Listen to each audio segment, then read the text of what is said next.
उद्योगपती गौतम अदानी सातत्यानं चर्चेत असणारं नाव, मग ते विविध गुंतवणुकीसाठी असेल किंवा हिडनबर्ग अहवालाच्या अनुषंगानं असेल. गौतम अदानी मात्र नेहमी चर्चेत असतात. मग अनेकदा पंतप्रधान नरेंद्र मोदींशी असणारी जवळीक किंवा मग राष्ट्रवादी काँग्रेस पक्ष, शरदचंद्र पवार पक्षाचे प्रमुख, देशाचे माजी कृषी संरक्षण मंत्री, महाराष्ट्र राज्याचे माजी उपमुख्यमंत्री आणि देशाच्या इतिहासातलं एक अतिशय चाणाक्ष नाव किंवा अतिशय मोठं नाव म्हणून आपण ज्यांच्याकडे पाहतो, त्या शरद पवारांची असणारी जवळीक, या सगळ्यामुळं गौतम अदानी मात्र नेहमी केंद्रस्थानी राहताना आपल्याला पाहायला मिळतात. गौतम अदानी नेहमीच चर्चेमध्ये येताना आपल्याला पाहायला मिळतात. याच गौतम अदानी आणि शरद पवार यांची काल पुण्यामध्ये, अर्थात शुक्रवारी काल पुण्यामध्ये तब्बल 2 तास बैठक झाली आहे, अशी चर्चा किंवा अशी एक बातमी जी आहे ती समोर आलेली आहे. आणि याच अनुषंगाने आपण चर्चा करणार आहोत. नमस्कार, मी संकेत देशपांडे आणि तुम्ही पाहत आहे टॉप न्यूज मराठी. काल जर आपण पाहिलं तर अगोदर गौतम अदानी आणि पंतप्रधान नरेंद्र मोदी यांची एक भेट झाली होती केरळमध्ये. इंटरनॅशनल पोर्टचं लोकार्पण जे आहे ते गौतम अदानी आणि पंतप्रधान नरेंद्र मोदींच्या हस्ते झाल्याचं आपल्याला पाहायला मिळालं. ज्या कार्यक्रमाला पंतप्रधान नरेंद्र मोदी यांचा सत्कार सुद्धा गौतम अदानी यांनी केलेला होता. आणि त्यानंतर पुण्यामध्ये एका कार्यक्रमाच्या निमित्तानं गौतम अदानी हे आले असताना त्यांची राष्ट्रवादी काँग्रेस पार्टी, शरदचंद्र पवार पक्षाचे अध्यक्ष, देशाचे माजी कृषी संरक्षण मंत्री शरद पवार यांच्याशी भेट झाल्याचं बोललं जातं. आणि ही भेट किंवा ही बैठक जी आहे ती तब्बल 2 तास चालली गेल्याचं पाहायला मिळालेलं आहे.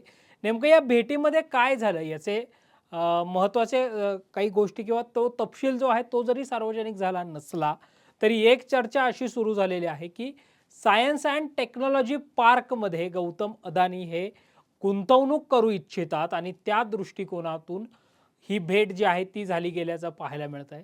मागच्या अनेक वर्षांमध्ये जर आपण पाहिलं तर ज्यावेळी गौतम अदानी आणि शरद पवार यांची भेट होते त्यावेळी काहीतरी काहीतरी घडतं किंवा काहीतरी मोठ्या घडामोडी घडतात, असं साधारणतः आपल्याला पाहायला मिळत आहे.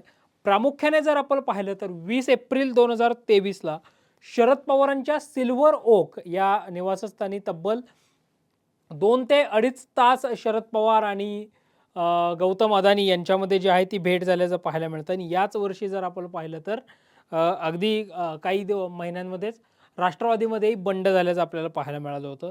त्यानंतर जून 2023मध्ये गौतम अदानींच्या गुजरातमधल्या अहमदाबाद या ठिकाणी असणाऱ्या घरी सुद्धा तब्बल पाऊण तास शरद पवार आणि गौतम अदानी यांच्यामध्ये जी आहे ती भेट झाल्याचं आपल्याला पाहायला मिळालं होतं.